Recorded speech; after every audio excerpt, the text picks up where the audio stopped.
사랑하는 라헬과 결혼하는 조건으로 야곱은 외삼촌 라반을 위해 7년 동안 일하기로 했습니다. 라반을 생각하면서 7년을 7일같이 여기며 열심히 일했습니다.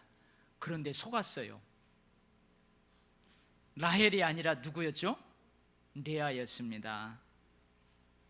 야곱은 레아를 위해서 7일간의 혼인잔치를 채웁니다. 그리고 7일 후에 라헬을 아내로 맞이했습니다. 근데 조건이 있었어요. 지금까지의 7년은 레아의 몫이고 라헬의 몫을 위해 앞으로 7년 동안을 더 삼촌을 위해 일해야 한다는 것이었습니다. 그래서 야곱은요,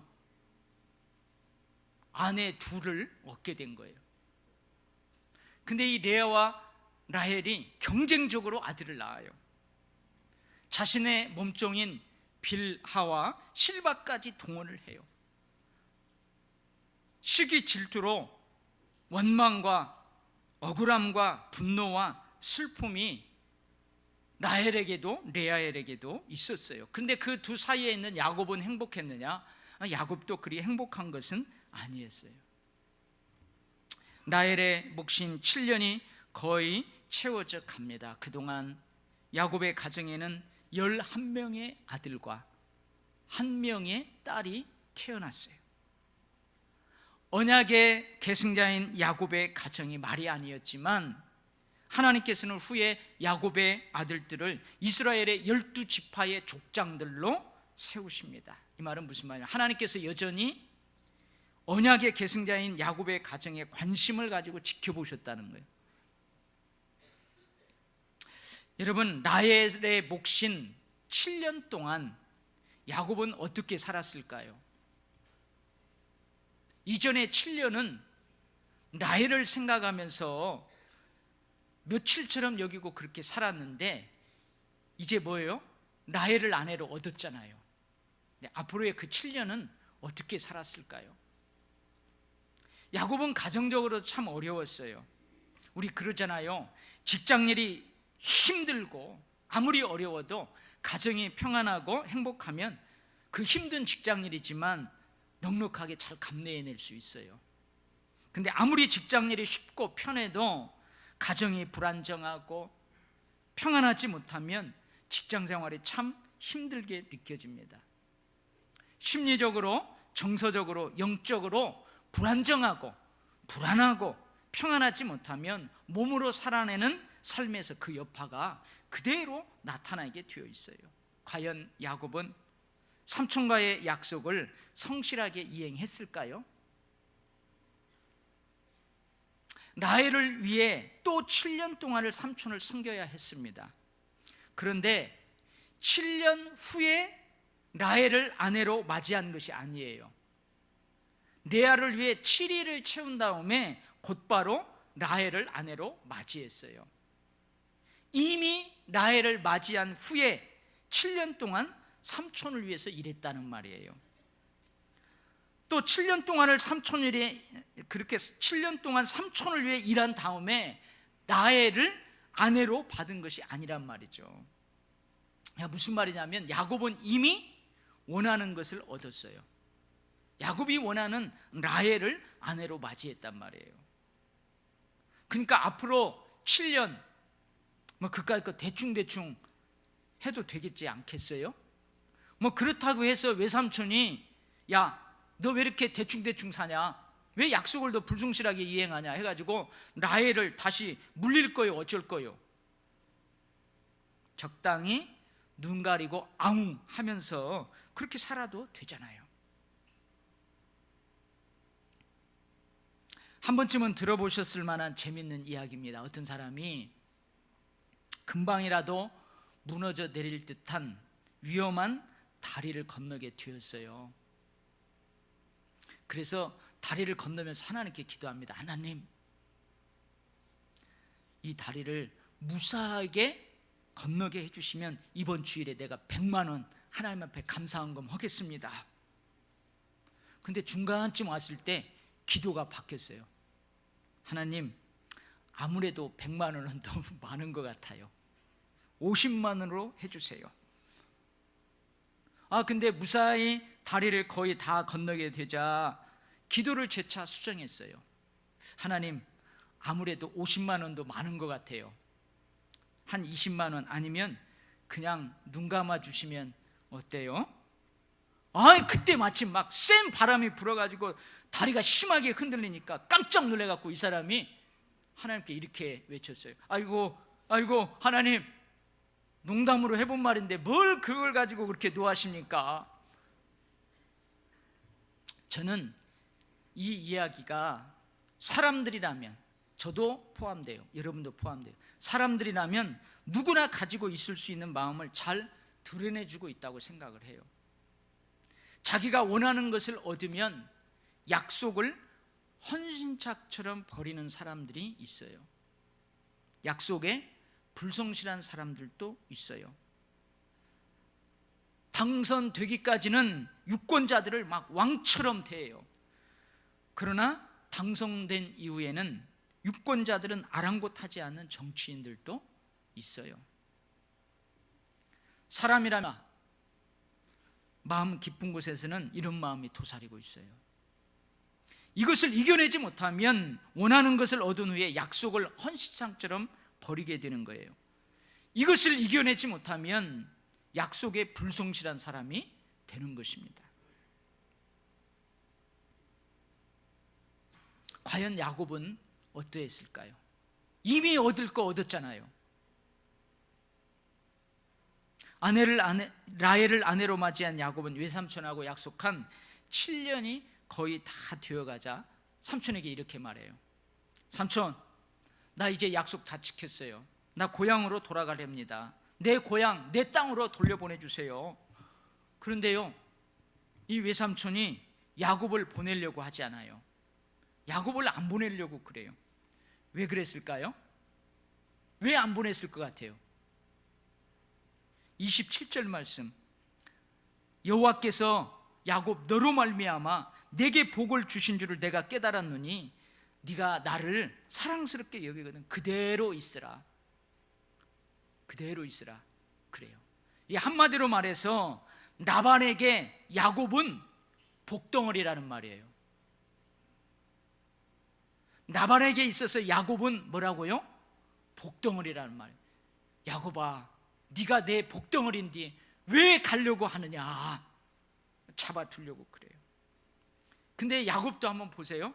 야곱도 외삼촌 앞에서 당당해요. 자신이 있어요. 외삼촌, 내가 어떻게 외삼촌을 섬겼는지, 어떻게 외삼촌의 가축을 지켰는지 외삼촌 잘 아시지요. 내가 오기 전에는 외삼촌의 소유가 적었어요. 비실비실한 양들밖에 없었어요. 근데 내가 온 다음에 번성해가지고 때를 이루었어요.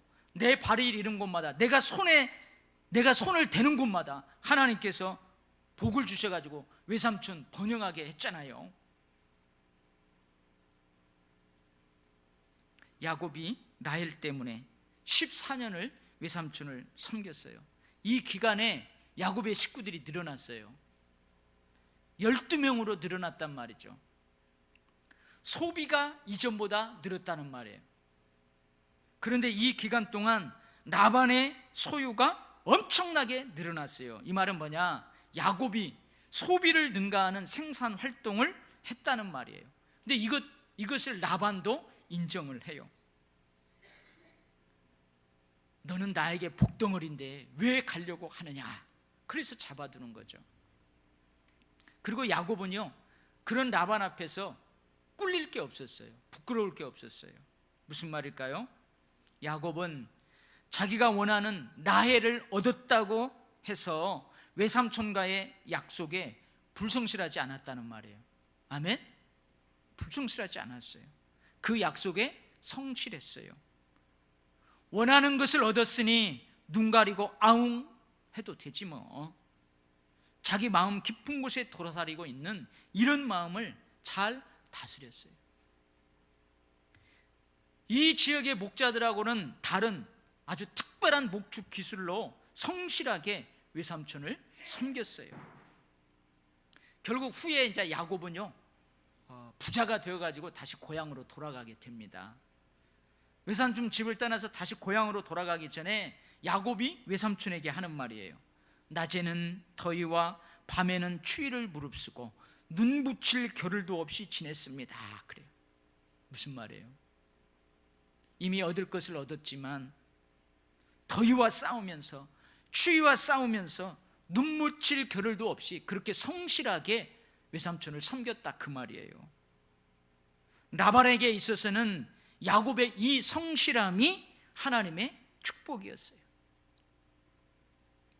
가정의 어려움, 정서적으로 심리적으로 어려움이 있지만 눈물을 흘리며 씨를 뿌리는 그 성실함, 섬기는 자로 아침에 일찍 일어나고 밤 늦게 눕는 그 부지런함, 약속에 대한 신실함과 헌신, 그리고 충성, 야곱의 이러한 삶의 태도가 하나님의 축복의 통로가 되었습니다. 할렐루야. 여러분, 이 성실이 참 중요해요. 다윗 왕을 이어서 왕으로 등극하는 솔로몬이 하나님 앞에 일천번제를 드리잖아요. 근데 일천번제를 드린 솔로몬의 꿈에 하나님이 나타나세요. 그때 나타나신 하나님에게 솔로몬이 하는 말이에요. 주의 종 내 아버지 다윗이 성실과 공의와 정직한 마음으로 주와 함께 주 앞에서 행함으로 주께서 그에게 큰 은혜를 베푸셨고 주께서 또 그를 위하여 이 큰 은혜를 항상 주사 오늘과 같이 그의 자리에 앉을 아들을 그에게 주셨나이다. 사실 다윗은요, 하나님 앞에 큰 범죄자였어요. 나단이 와서 지적하잖아요. 왕이여, 어찌 하나님 앞에 그런 범죄를 저질렀습니까? 그럴 때요, 다윗 왕은 그 나단 선지자를 죽이지 않았어요. 오히려 그 지적을 달게 받았어요. 이게 다윗의 공의로움이에요. 숨기지 않았어요. 정직하게 고백했어요. 이게 정직한 다윗의 마음이에요. 근데요, 성실함도 있었어요. 하나님이 이것을 보시고 큰 은혜를 베푸셨어요. 왕을 이을 수 있는 솔로몬을 하나님께서 주셨어요. 잠언 28장 18절 말씀이에요. 성실하게 행하는 자는 구원을 받을 것이나 굽은 길로 행하는 자는 곧 넘어지리라. 여러분, 성실하게 행하는 사람은 누군가 분명히 알아줘요. 누군가 분명히 알아줘요. 근데요, 눈 가리고 아웅하는, 굽은 길로 얼렁뚱땅 그렇게 하는 사람은요, 누군가 그것도 알아요. 골로새서 3장 22절 말씀입니다. 종들아, 모든 일에 육신의 상전들에게 순종하되 사람을 기쁘게 하는 자와 같이 눈가림만 하지 말고 오직 주를 두려워하여 성실한 마음으로 하라. 성실한 마음으로 그리스도께 하듯 하라. 사랑하는 성도 여러분, 이미 내가 원하는 라헬을 얻었어요. 그렇지만 그럼에도 불구하고 약속에 대한 성실함, 부지런함, 신실함과 헌신, 그리고 충성, 이러한 삶의 태도가 하나님의 축복의 통로가 되는 줄 믿습니다. 할렐루야. 여러분, 올 한 해 이렇게 살아가시기를 축복합니다. 자신을 복덩어리로 알고 더 잡아두고 싶어하는 외삼촌에게 야곱은 이렇게 말해요. 외삼촌, 그러면은 이제 나도 내 집을 세울 수 있게 해주세요. 이렇게 말해요.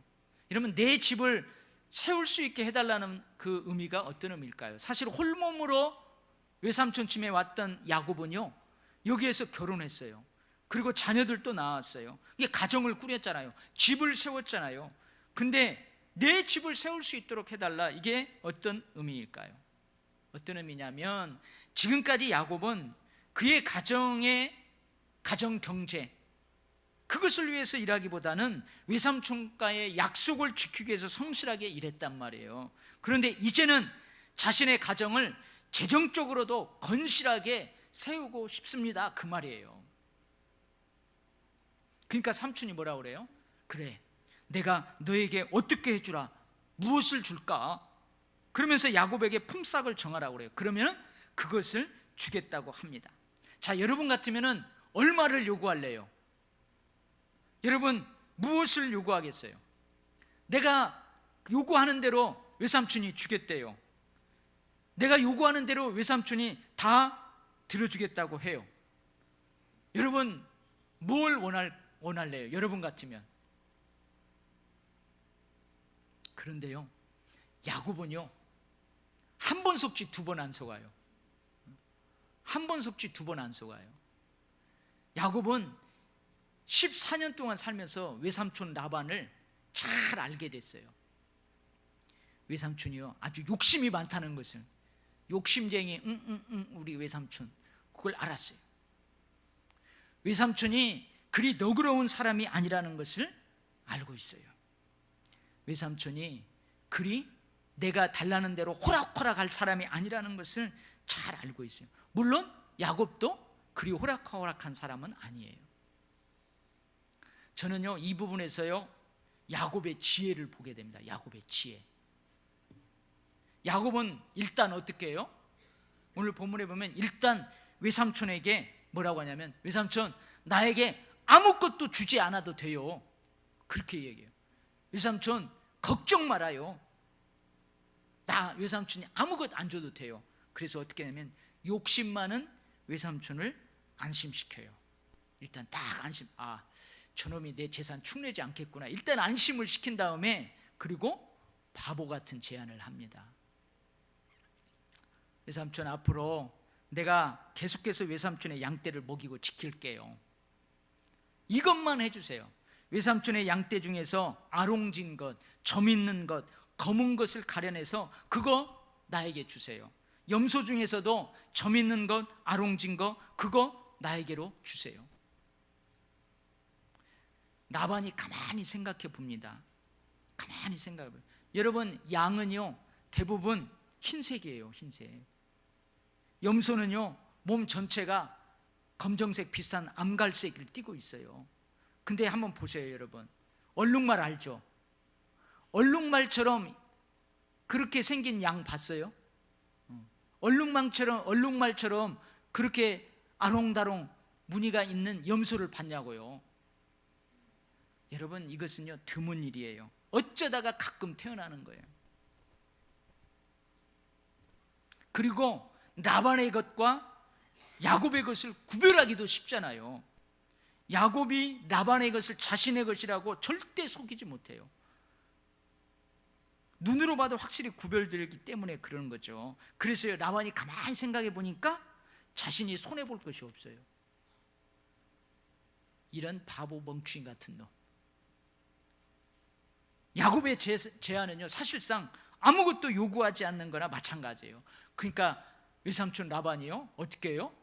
오케이, 내가 그렇게 하겠다 그래요. 그리고는요, 이 욕심을 한번 보세요. 이 외삼촌의 욕심을 보세요. 그날 현재 야곱이 치는 자신의 양떼 중에서요 얼룩무늬 있는 것, 점 있는 것, 검 있는 것을 가려내요. 그 몇 마리나 있겠어요? 어쩌다가 하나 드물게 태어나는데 몇 마리 있어요. 거기에 몇 마리 있는데 그것을 가려내요. 염소떼 중에서도 얼룩무늬 있는 거, 점 있는 거, 그거 몇 마리나 되겠어요. 근데 그것을 가려내 가지고 어떻게 해요? 자기 아들들의 손에 맡겨버려요. 그리고 혹시 이것들이 와가지고 교미를 하면은 새끼가 또 그렇게 나올 가능성이 많으니까 여러분 어떻게 해요? 야곱이 치는 양무리하고 자기 아들들의 양무리하고 하루 이틀 사흘 거리를 두어놔요. 이게 무슨 말입니까? 이게 무슨 말이에요? 야곱이 먹이고 있는 양떼 염소 중에서 얼룩무늬, 점 있는 거, 검은 것이 태어나는 것을 원초적으로 막아버리는 거예요.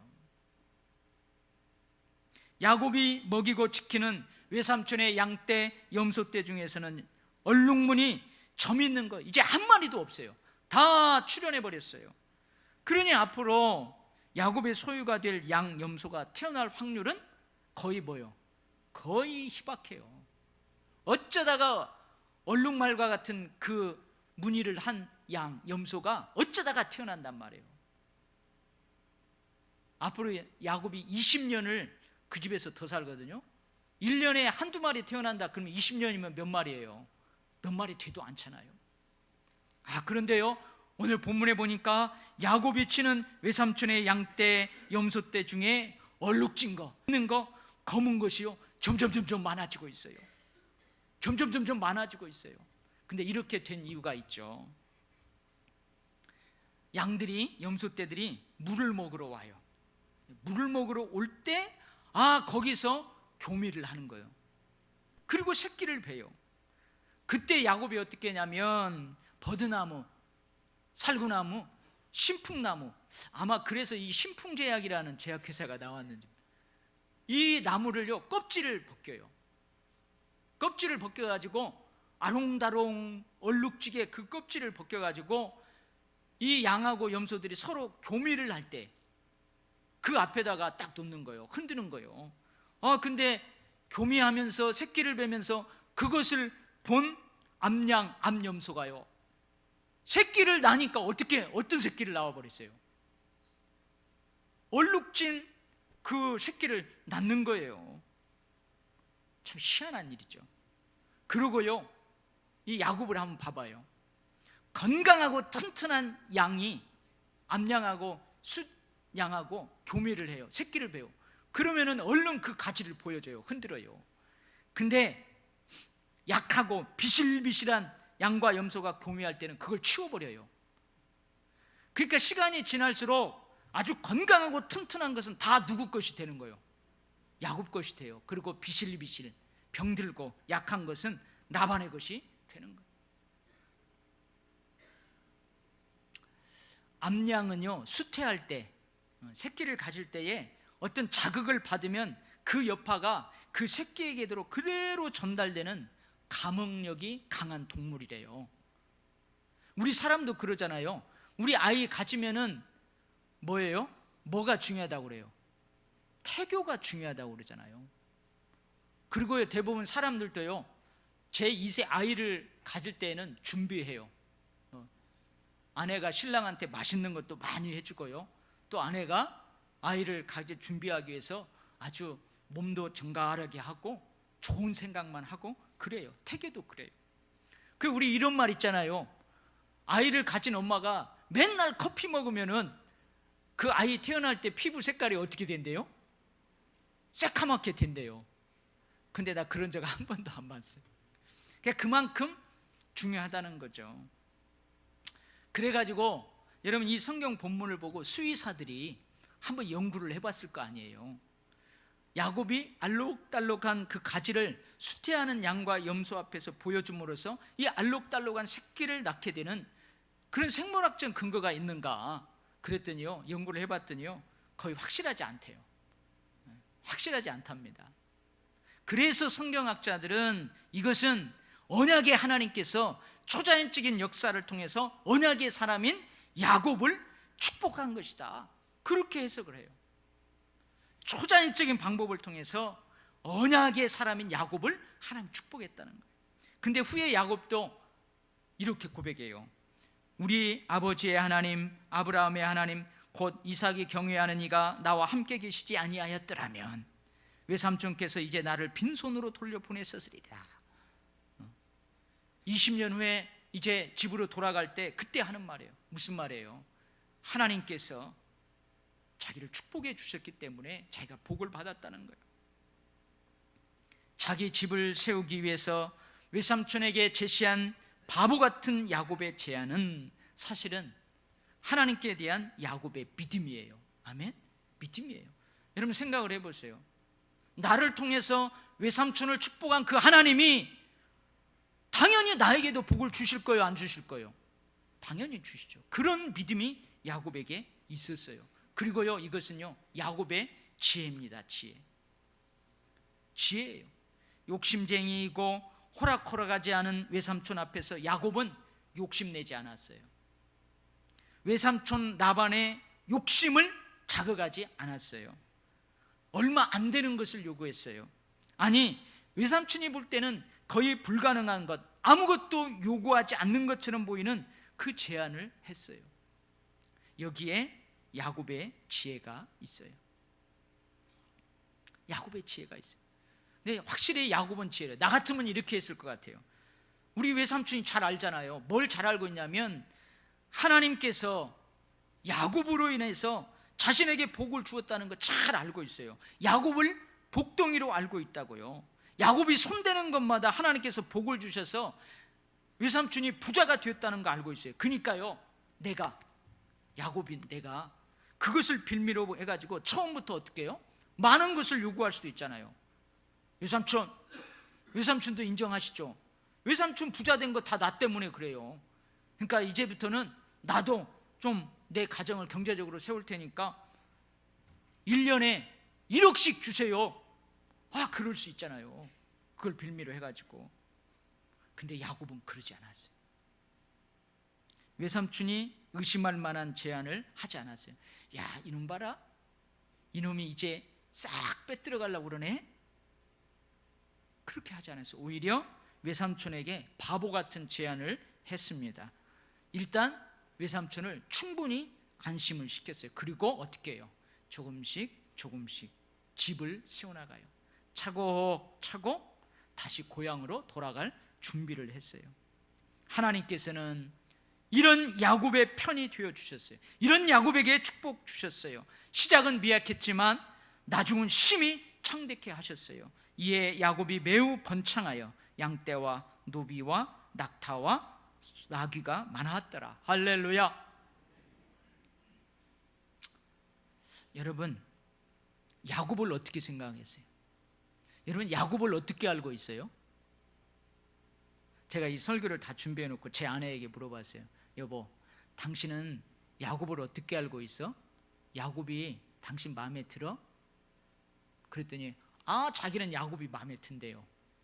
그래서 내가 역시 장미숙다운 대답이다, 내가 속으로 했는데, 여러분, 많은 사람들이 야곱을 속이는 자로만 알고 있어요.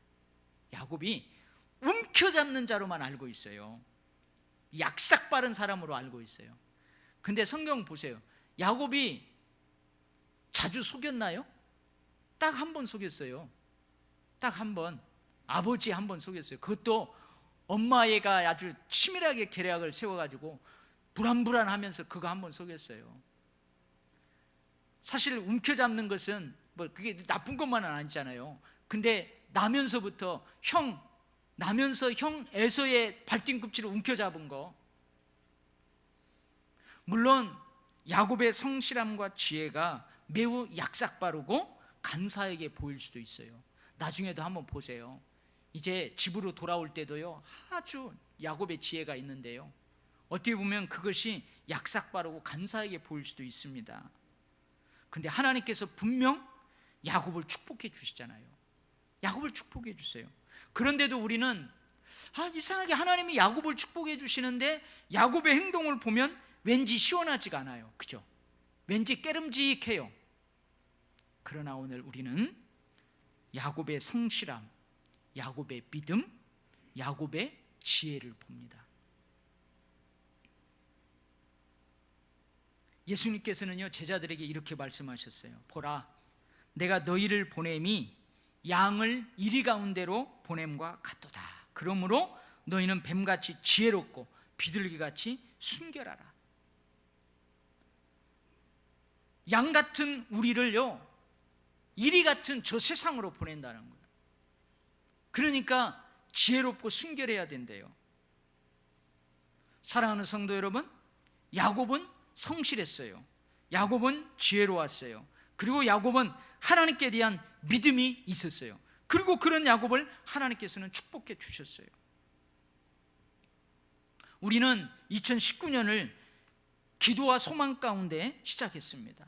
여러분, 특별 새벽 기도 때요, 특별 새벽 기도 때 제가 말씀을 새롭게 전하기보다는 첫째 주에 여러분에게 선포한 그 말씀을 한 부분 한 부분 잡고 기도하는 시간을 더 많이 가졌어요. 기도하면서 하나님의 기쁘신 뜻을 이루기 위해 우리에게 주신 그 소원을 붙잡고 출발했어요. 세상에 속하지 않고 하늘에 속한 우리들이에요. 우리 그리스도인들은 그래요. 예수의 사람으로 세상 속에서 살아가기가 만만치 않을 거예요. 여러분, 그리스도인으로서 세상에서 살아가기 만만치 않을 거예요.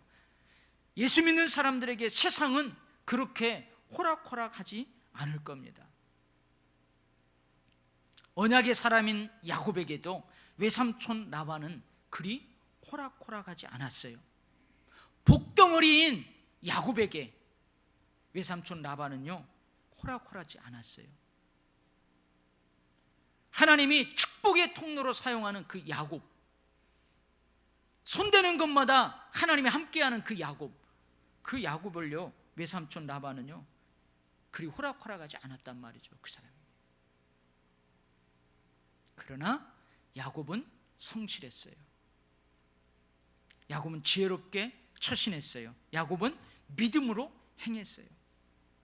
사랑하는 성도 여러분, 우리도 성실하고 지혜롭고 또한 순결하고 믿음으로 살아낼 수 있기를 바랍니다.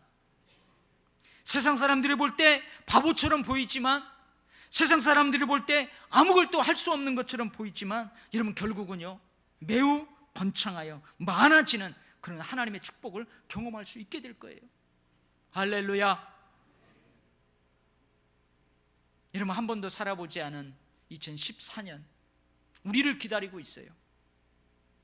만만치 않고 호락호락하지 않을 수 있어요. 그러나 우리가 여전히 직장에서, 가정에서, 사업장에서, 사명의 현장에서 성실하고 지혜롭게 또 순결하고 믿음으로 그렇게 살아갈 때에 날마다 더해 주시는 그 하나님의 축복을 경험하게 될 줄 믿습니다. 할렐루야. 그러한 축복들이 올 한 해 여러분의 모든 생업에 충만하기를 간절히 바랍니다.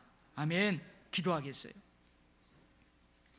하나님 아버지, 사람들은 원하는 것을 이미 손에 얻어버리면, 손에 쥐면 약속을 하찮게 여기고 불성실할 수 있습니다. 야곱은 그러지 않았습니다. 오늘 이 야곱의 삶을 통하여 우리가 은혜를 받고 도전을 받습니다. 주님, 우리도 늘 성실하게 하시고 지혜롭게 하시고 늘 믿음으로 행할 수 있게 하여 주시옵소서.